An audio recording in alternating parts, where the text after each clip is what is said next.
Hello my friend, nimba ufite akageso ko guca inyuma sheri wawe, umugabo wawe, sheri wawe se cyangwa umugore wawe, ugataha ubindangiriyeho, kuko WhatsApp yazanye kode nshyashya warokingaho umuntu, ntihazagire n'umuntu umenya ko mwigize no kwandikirana. So, hari ukuntu uba ufite umuntu w'inshuti yawe, ukaba udashaka ko hari umuntu wamenya ko mwandikiranwa cyangwa hari ibintu by'amabanga mwandikiranwa, udashaka ko hari undi muntu wabibona. So reka nze nkwereke ukuntu bikorwa.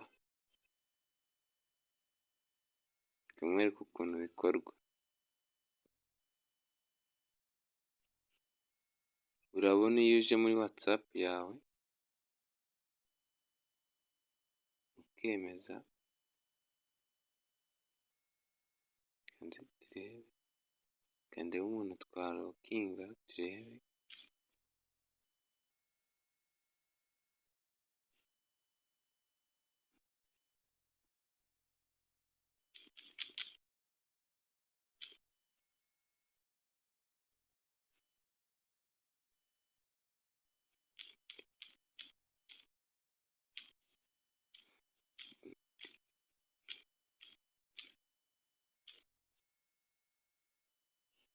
So, urabona twamurokinze, noneho tugiye kureba ukuntu wamuhisha burundu, ntihagire n'umuntu umenya ko mwandikirana.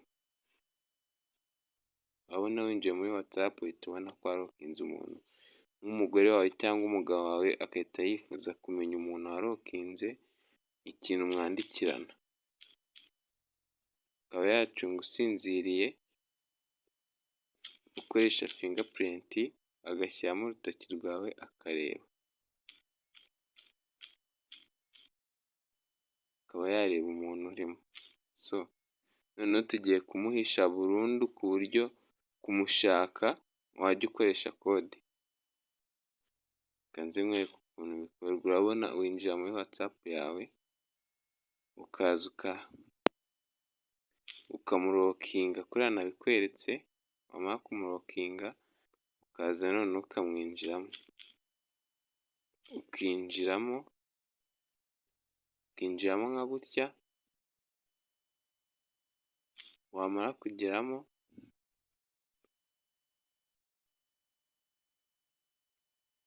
ukaza hano ku burongo butatu, ukahemeza,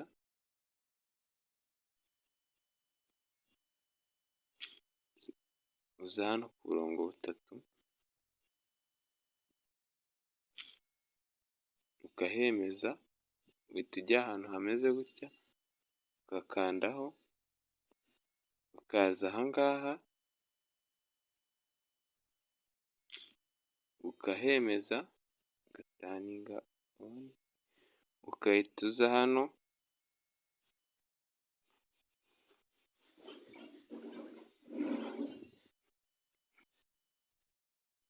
ahangaha,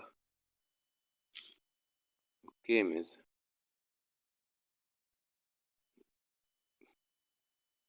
Hano ugahita ushyiramo kode washatse kumushyiraho, ubundi reka tumushyireho 1, 2, 3, 4, 5, 6, ukemeza. Urabona barabyanze, reka dukoreshe iya mbere, 1, 2, 3, 4, 5, 6, ukemeza. So, noneho reka dusubire inyuma turebe. Urabona wa muntu, wa kundi warebaga gutya ukamubona ahangaha,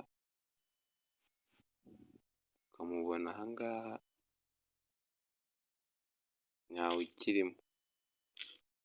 Noneho tugiye kureba ukuntu wamureba, wamusacinga ukamubona.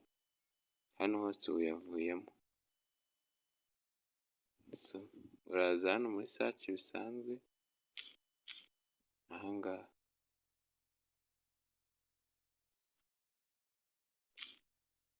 uze wemezeho, ushyiremo ya kode wamushyizeho, usacinge ya kode wamushyizeho, urabona ko ahise aza, wemezeho, urabona dore wa muntu wacu, ibyo twakwandikirana nta muntu wabimenya, nta n'umuntu wapfa kubibona, usibye wowe wabishatse ni wowe wabireba gusa, nta wundi muntu utazi kode wapfa kumubona. Reba neza ko wakoze subscribe, kandi like, wandike no muri comment icyo nagukorera ubutaha. Sawa, murakoze cyane.